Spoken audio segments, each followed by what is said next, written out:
नमस्कार दोस्तों, मैं लता अलबेली, आपकी प्यारी सी सहेली फिर आई हूँ आपके लिए एक नया ब्लॉग लेके। तो दोस्तों, हम हमेशा एक सोशल टॉपिक पे वीडियो बनाते हैं। तो आगे बढ़ने से पहले हमारे चैनल पे यदि आप नए हैं तो लाइक कीजिए, शेयर कीजिए, सब्सक्राइब जरूर कीजिए, बेल आइकॉन दबाना मत भूलिए। तो आप हमारे बहुत अच्छे दोस्त बन गए हैं। दोस्त बनने के साथ साथ हमारे आप बहुत प्यारे व्यूअर्स हैं।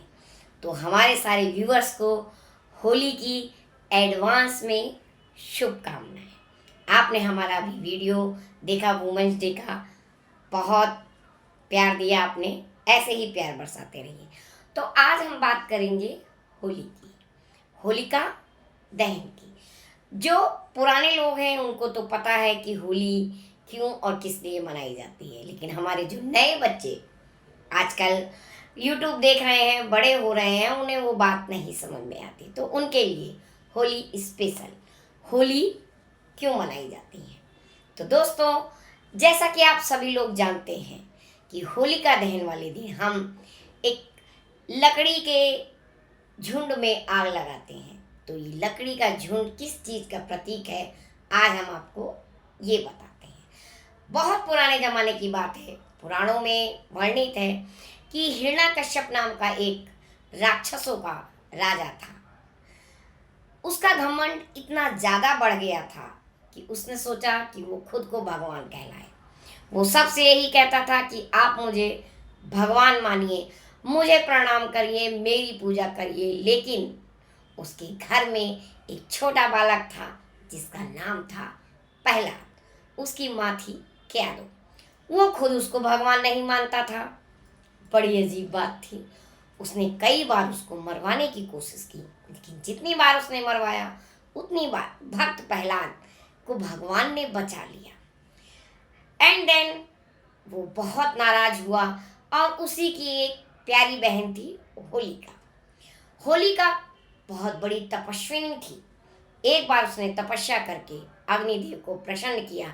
तो अग्निदेव ने उनको एक कपड़ा दिया और बोले, ये कपड़ा आप अपने सर पे रख के जब भी बैठोगी मैं आपको कुछ भी नहीं करूँगा, यानी आप अग्नि में भी सुरक्षित रहेंगी।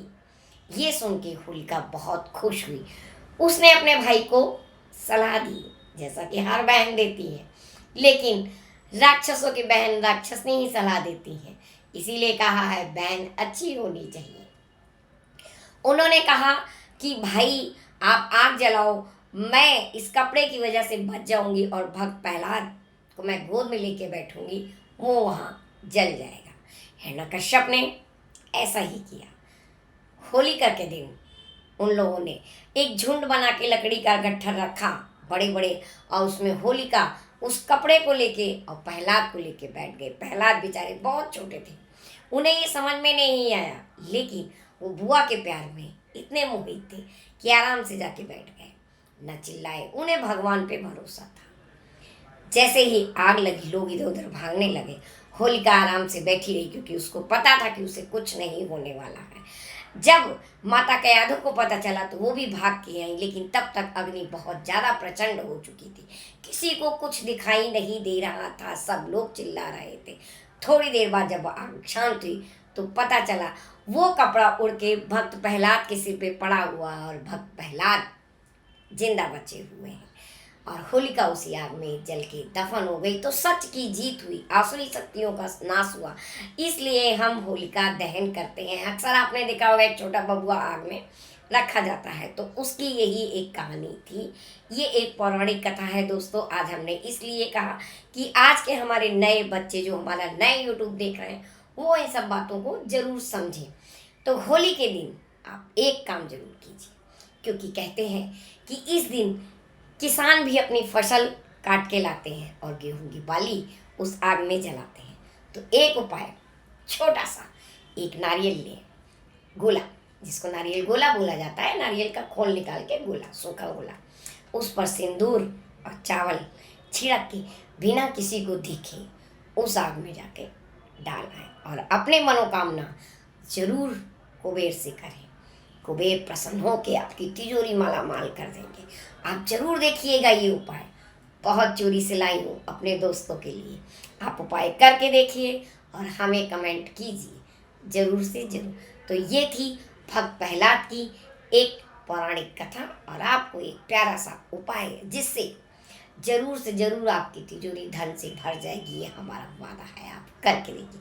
तो लता अलवेली को विदा दीजिए। अगर आपको ये हमारा एपिसोड या ब्लॉग अच्छा लगा हो तो लाइक कीजिए, शेयर कीजिए, सब्सक्राइब कीजिए और हमें दोबारा मौका मिलेगा आप लोगों की सेवा करने के लिए। तो लता अलवेली को बाय बाय, धन्यवाद। नेक्स्ट ब्लॉग में फिर मिलेंगे होली की मस्ती करते हुए। तो धन्यवाद, बाय बाय बाय।